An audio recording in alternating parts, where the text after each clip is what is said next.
ce ne sont pas des assemblées de décision, ce ne sont pas des assemblées décisionnelles, ce sont des assemblées de consultation. Et dans notre volonté de mettre en œuvre ces instances de participation, c'est toujours dans l'idée de faire participer le plus possible la population aux décisions. C'est très compliqué. Partout où on a des instances de démocratie participative, dans toutes les communes que je connais qui le font. Pourquoi? Parce qu'il y a un temps qui est le temps municipal, qui est le nôtre, qui est un mode de fonctionnement assez particulier, avec un prisme juridique, avec un prisme réglementaire, normatif, budgétaire, financier, ressources humaines, etc., etc. Et puis de l'autre côté, on a un temps citoyen, le temps citoyen qui est j'ai envie de faire telle chose, il faut le mettre en œuvre. Oui, c'est normal, c'est comme dans sa vie du quotidien, qu'on soit dans une entreprise ou dans une association, eh bien on décide quelque chose et on a un temps de réalisation qui est beaucoup plus court. Donc, on a, de la part des instances de démocratie participative, je le vis dans d'autres assemblées, je le vis à la région par exemple avec le Césaire, une volonté, et cette volonté, c'est comment les élus peuvent l'exprimer au travers de ce binôme qui est la collectivité, c'est-à-dire les élus et les agents. Et donc de fait, l'idée sur les conseils de village, le conseil des sages, le conseil municipal des jeunes et le CESEL, c'est d'être en mode projet. Comme ça, sur un mode projet, on a un temps qui est beaucoup plus long que celui de je me suis aperçu que dans la rue X ou dans la rue Y, il y avait un problème de luminaire. Oui, c'est pas le rôle des assemblées de démocratie participative. Donc ça fonctionne. On va avoir une modification des conseils de village pour l'année prochaine à proposer, pour les mettre encore plus sur le mode projet. Je ne fais pas l'inventaire de tout ce qui a été fait. Sachez qu'il travaille bien. Moi, j'en suis ravi, en tout cas, du mode de fonctionnement. Et il va y avoir des sollicitations, en particulier sur tout ce qui va concerner l'aménagement du centre-ville, où on va avoir du travail de concert. Le président qui me regarde, et effectivement, on va mutualiser les actions alors qui sont issues du Conseil des sages, et on va les mettre en œuvre un petit peu plus vite au travers de la municipalité. Et par rapport, Arnaud l'a évoqué tout à l'heure, Arnaud est là-bas, sur le CMJ, donc 2 nouvelles élections. C'est pour ça aussi que le nombre de membres a baissé sur la dernière année, parce que certains ont changé d'établissement, etc. Donc réélection pour l'année prochaine. Et voilà pour l'aspect démocratie participative. Nous avons eu une réunion le 5 juillet avec les services de l'État du département. Nous étions plusieurs élus du territoire présents, plusieurs maires, un périmètre très très large, puisque c'était pour faire un rendu d'études concernant l'accès, on va le dire comme ça, à la RN 137. L'étude ne portant pas sur la réalité du contournement de Blain en particulier, mais sur un périmètre plus large. 5 scénarios ont été proposés. Vous avez peut-être vu dans la presse récemment une réunion publique qui s'est tenue à la Grigonnet, qui a montré ces 5 scénarios tels qu'ils nous ont été montrés le 5 juillet. De manière individuelle. Les présents ont été sollicités par un médiateur qui a été mandaté par le département de Loire-Atlantique, où chacun a pu librement exprimer le scénario, la façon de voir les choses selon qu'on habite à Éric, à Blain ou ailleurs, bien évidemment. Pour nous, le scénario qui a été retenu, en concertation avec les élus et avec l'association Blain Contournement, c'est celui qu'on appelle contournement par la RN 171 Ouest. Donc, on aura l'occasion d'en reparler. J'ai sollicité le Premier ministre sur ce dossier. J'ai eu une réponse du Premier ministre qui m'a répondu de manière très, très officielle sur le fait que le dossier était aujourd'hui en traitement auprès de la ministre Elisabeth Borne. J'ai attendu le remaniement ministériel pour ressolliciter, je l'ai refait donc encore il y a quelques jours pour avoir un entretien avec la ministre sur le fait de la position de Blain concernant ce contournement. Donc ça, tu pourras l'exposer, Serge, bien évidemment, au travers de la réunion, mais encore faut-il que je puisse avoir le rendez-vous au plus tôt, ce qui, dans les rendez-vous ministériels, n'est pas une mince affaire. Je ne vous le cache pas. J'ai juste une question. Oui. J'ai juste une question pratique. on a parlé du fameux rond-point rue du Gavre. J'ai remarqué que les feux, les seuls feux que nous avons à Blain sont clignotants depuis un moment, avec le petit panneau danger. Est-ce qu'il est prévu de faire quelque chose? Est-ce que c'est momentané, définitif? Alors, Philippe pourra en parler, mais de manière très simple.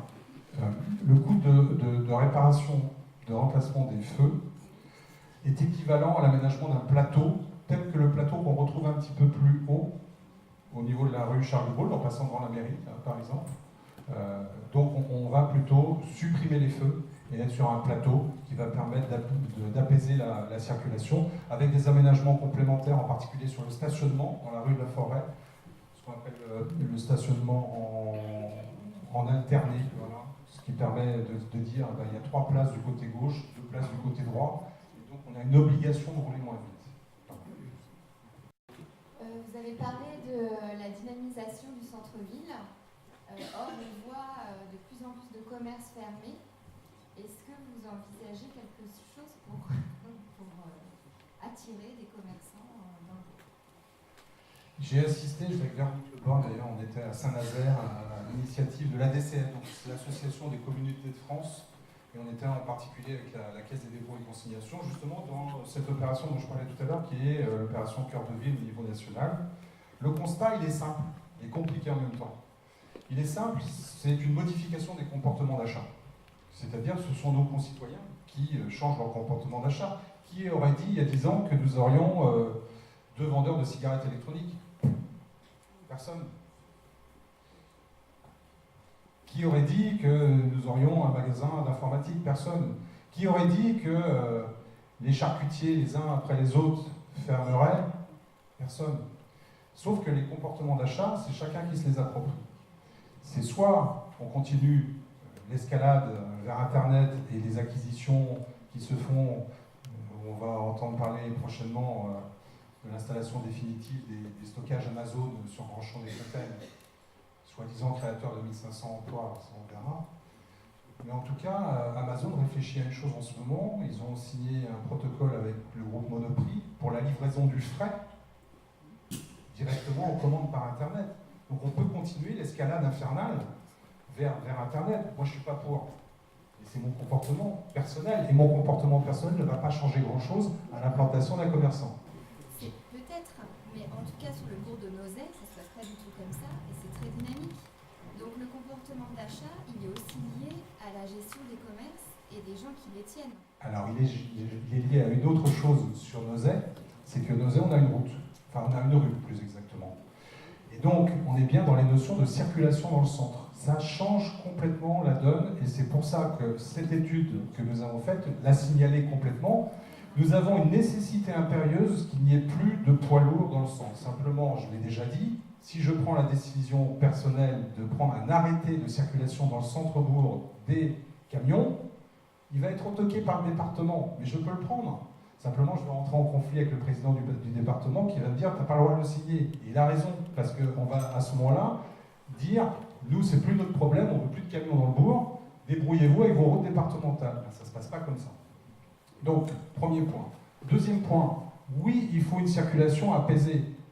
Des piétons, des cyclistes, des personnes à mobilité réduite, des mamans avec leurs poussettes, etc., dans le centre. Et donc, de fait, on a une attractivité naturelle par rapport au commerce. Ça, c'est ce qu'il faut faire, c'est ce qu'on engage dans ce plan d'aménagement. Sur la vie des commerces, on dit la nature a horreur du vide. Ouais. Quand on voit les enseignes fermées, je ne crois pas trop à l'adage. Donc, effectivement, il faut qu'on aille chercher les commerçants à des endroits. Je ne suis pas là pour vous raconter les rencontres que personnellement je fais avec des porteurs de projets, mais en tout cas, je ne laisse absolument aucune opportunité disparaître du champ de vision. Dès qu'il y a une opportunité, je la saisis et on fait en sorte d'accompagner les porteurs de projets pour que ça aille jusqu'au bout de la réalisation. Souvenez-vous, par exemple, de l'installation du magasin Osmose dans un local municipal. C'était un besoin sur le territoire, il n'y avait pas de prêt-à-porter pour les hommes, il y a aussi prêt-à-porter pour les femmes, il n'y avait pas de prêt-à-porter pour les hommes. Aujourd'hui, ce magasin fonctionne bien. Donc encore une fois, adéquation des besoins de la population avec une réalité du commerce. Et certains commerçants, je pense, vont revenir. Alors ça va prendre un petit peu de temps, hein, parce qu'on a déjà parlé quand même d'une programmation sur 4-5 ans pour l'aménagement complet. Ça veut dire aussi qu'on va donner les conditions d'installation de nouveaux commerces sur le territoire. Il y avait Jérémy qui voulait poser une question. Bonsoir à tous. Donc, je suis Jérémy Malary et je fais partie du conseil municipal des jeunes. Et je suis très satisfait de pouvoir contribuer à l'évolution de ma ville. Et la question est, comment impliquer les citoyens et plus particulièrement les jeunes dans l'élaboration des projets et les amener à rejoindre des instances participatives et de démocratie comme ce soir, quoi. Bon, si j'étais pas gentil, je dirais Jérémy, je compte sur toi. Mais non. Effectivement, c'est une action qu'on doit avoir auprès des établissements scolaires pour qu'ils s'intéressent avec un sujet majeur. Moi, je vous le dis en toute simplicité, c'est la question environnementale. On a un vrai sujet définitif, majeur. Vous le savez, dérégulation du climat, changement climatique, la biodiversité qui disparaît, la pollution qui augmente, les déchets, je ne vous en parle même pas, etc. On est, nous, dans une génération où on va faire le mieux qu'on peut pour transmettre à nos enfants, à nos petits-enfants, le fait que eux, ils doivent définitivement avoir une acquisition de tous les bons gestes.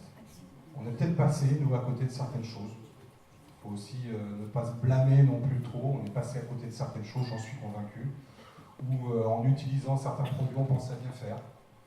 Alors, vous avez encore la notion du glyphosate qui apparaît, ou d'autres produits où on ne va pas blâmer. C'est fait, malheureusement. Par contre, si on peut l'éviter maintenant, on va l'éviter. Et il en est de même sur tous les gestes qu'on doit inculquer à nos enfants et nos petits-enfants. Et c'est là, pour moi, par l'environnement, qu'on peut avoir l'opportunité de les intégrer dans la vie citoyenne, quelle qu'elle soit, via une association, via un CMJ, via d'autres instances, quelles qu'elles soient, pour qu'ils puissent être porteurs justement de messages et de propositions. On l'a vu sur le Nettoyons la nature. J'ai été très surpris du nombre d'enfants qui étaient là et qui nous expliquaient les petits gestes, parce que chaque geste compte, encore une fois. Et je crois beaucoup à cette vertu de l'éducation, la pédagogie à l'environnement qui forme les citoyens de demain. Et le problème, c'est qu'il faut commencer, c'est comme le breton, hein, c'est une filière, c'est pas une classe, c'est une filière complète hein, sur cette filière bilingue. Il faut commencer tout petit, on les emmène beaucoup plus loin. Et on s'aperçoit que comme les compétences ne sont pas les mêmes entre le primaire, où on a la commune qui s'en charge, après le collège, c'est le département, après les lycées, c'est la région. Et s'il n'y a pas une coordination de tout ça, en étant tous sur le même sujet, on perd à un moment des élèves dans leur cycle et ils ne s'intéressent plus à un sujet ou ils ne s'intéressent plus à un autre. Et sur l'environnement, pour moi, c'est essentiel que dès le plus jeune âge, on a essayé de le faire avec les potagers partagés, on continue avec d'autres actions, en particulier sur la gestion des déchets. Pour moi, c'est ça, c'est de dire le meilleur moyen d'intégrer à la compréhension de la vie citoyenne, c'est l'environnement. Je me trompe peut-être, il y a peut-être d'autres sujets que l'environnement, mais pour moi, celui-ci, de toute façon, il est l'enjeu majeur. D'autres questions? Noël. Oui. Est-ce que la ville de Blain est-ce que la ville de Blain a un terrain à proposer à la communauté de communes pour créer une nouvelle déchetterie? Le sujet est vraiment d'actualité. Oui, en fait, on a 3 terrains qu'on a imaginés. Je vous les donne dans leur situation parce qu'ils sont pas, le choix n'est pas définitif parce qu'on va faire des études géologiques. Alors pour mémoire, je vous rappelle l'histoire, tout le monde sait où est la déchetterie. On avait prévu de faire une nouvelle déchetterie sur le même site et on a fait des sondages dans le sol à 2,50 m, 3 mètres et on s'est aperçu que en fait, le sous-sol n'était pas suffisamment solide pour recevoir une nouvelle déchetterie et qu'en plus, il y avait des pollutions d'hydrocarbures. Donc on a alerté les services de l'ADREAL, qui sont les services environnementaux de l'État, en leur disant qu'est-ce qu'on peut faire par rapport déjà au confinement du site. Ils ont dit vous pouvez continuer l'exploitation, donc déjà la déchetterie reste ouverte, c'est une bonne nouvelle. Mais on ne pouvait plus construire à cet endroit-là. Donc on a travaillé avec les services sur la sélection de différents sites à proposer, qui soient dans une configuration aux alentours d'1 hectare, on avait besoin de ça. Dans des conditions d'accessibilité, dans des conditions de proximité, et donc on a trois sites qui se dégagent pour l'instant. Il y en a un derrière les établissements du bourg, ce qu'on appelle la zone de la Noë-Rimbert. On en a un autre qui est dans la zone des Bluchets, derrière les ateliers municipaux en fait. Et on en a un troisième qui est sur les anciennes carrières Baguillonne aux Rochettes. Mais ce seront les études géologiques qui vont pouvoir nous dire tel site est meilleur que tel autre, et à partir de ce moment-là, on fera l'équipement là où c'est le plus approprié. Et je voulais savoir si ça venait en lieu et place d'un projet de salle dont on parle depuis si longtemps et qui manque cruellement à plein. Non, en fait, quand on a travaillé sur le sujet d'un complexe multi-opérationnel, donc festif, culturel et sportif, en fait, on a une problématique d'emprise pour avoir un équipement de taille. Donc on préfère travailler sur l'idée de sectionner, en fait, plutôt que d'être sur un seul emplacement qui serait modulaire. Donc on ne laisse pas tomber, bien au contraire, les sujets festifs et culturels, mais la priorité va au sport, comme Jean-Luc l'a exprimé. La gestion des créneaux horaires est extrêmement compliquée. Peut-être parler du projet de Saint-Laurent, sur je ne sais pas si vous êtes au courant pour certains, donc ils vont avoir leur propre équipement sportif au sein de l'établissement. Donc ça va permettre aussi peut-être de libérer certains créneaux. Mais en tout cas, donc on va passer en sectionnant le projet.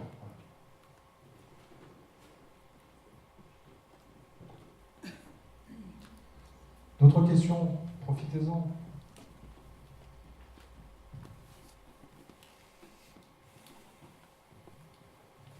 Plus de questions? Auriez-vous soif?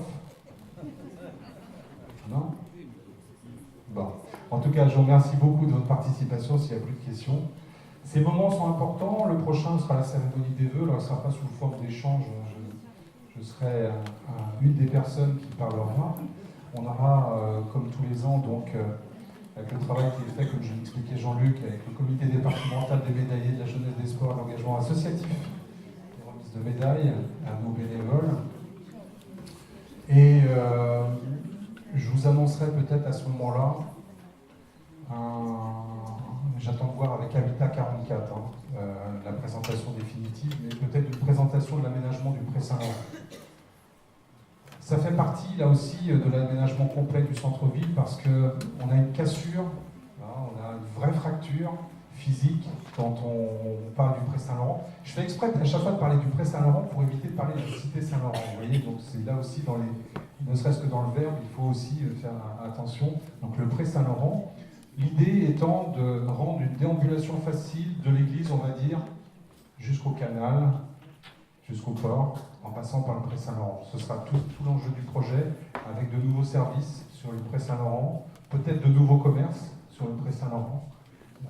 Et donc, ouais. Donc voilà. Merci de votre présence, et puis je vous invite à partager un verre de la fraternité. Merci.